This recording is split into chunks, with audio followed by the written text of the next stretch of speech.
ભેસ્તાન વિસ્તારમાં અસામાજિક તત્વોનો આતંકનો મામલો સામે આવ્યો છે। અસામાજિક તત્વો દ્વારા યુવકને માર મારવામાં આવ્યો હતો। સમગ્ર ઘટનાના સીસીટીવી ફૂટેજ પણ સામે આવ્યા હતા। સીસીટીવીના આધારે પોલીસ દ્વારા તપાસ હાથ ધરવામાં આવી હતી। ભેસ્તાન વિસ્તારમાં અસામાજિક તત્વોનો આતંકનો મામલો સામે આવ્યો છે। અસામાજિક તત્વો દ્વારા યુવકને માર મારવામાં આવ્યો હતો। સમગ્ર ઘટનાના સીસીટીવી ફૂટેજ પણ સામે આવ્યા હતા। સીસીટીવીના આધારે પોલીસ દ્વારા તપાસ હાથ ધરવામાં આવી હતી। ભેસ્તાન પોલીસે મહેશ્વર ઉર્ફે મહેશ રવિન્દ્ર જૈના અને બિપિન શંકરભાઈ સેનવાને ઝડપી પાડ્યા। બંને ઈસમો દ્વારા એક વ્યક્તિને ઢોર માર માર્યો હતો। ત્રિમૂર્તિ 4 રસ્તા પાસે આવેલ સોમનાથ જાની દુકાન પાસે થઈ હતી અને મારામારીની ઘટના સામે આવી છે। પોલીસે બંને આરોપીની ધરપકડ કરી કાયદેસરની કાર્યવાહી હાથ ધરી છે। ભેસ્તાન પોલીસ સ્ટેશનમાં એક બોડી ઓફેન્સીસ રજીસ્ટર કરવામાં આવેલો છે। એ કેસના ફરિયાદી છે વિકાસ ગણપતભાઈ ચૌધરી।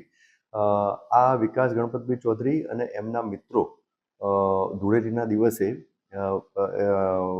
ત્રિમૂર્તિ 4 રસ્તા પાસે આવેલ સોમનાથ ચાની દુકાનની આગળ બેઠા હતા અને વાતો કરતા હતા। તે દરમિયાન આ કામના ટોટલ 4 આરોપી, એક શુભમ રાય, બીજા મહેશ જીના ઉર્ફે મોટો, ત્રીજો દેવા મિશ્રા અને ચોથો બિપિન શંકરભાઈ સેનાવા, આ 4 આરોપીઓએ ત્યાં ભેગા થઈ અને પૈસાની લેતી દેતી બાબતની મેટર હતી અને એમની ઉપર મૂઢમાર અને લાકડાના ફટકાથી હુમલો કરેલો હતો। તો જે અનુસંધાને આ ગુનો દાખલ થયેલો હતો। આ 4 આરોપીઓ પૈકી 2 આરોપીઓ એટલે કે મહેશ્વર ઉર્ફે મહેશ રવિન્દ્ર જૈના અને બિપિન શંકરભાઈ સેનાવા, આ બંને આરોપીઓ તપાસ દરમિયાન મળી આવેલ છે અને એમની ધરપકડની કાર્યવાહી ચાલુ છે।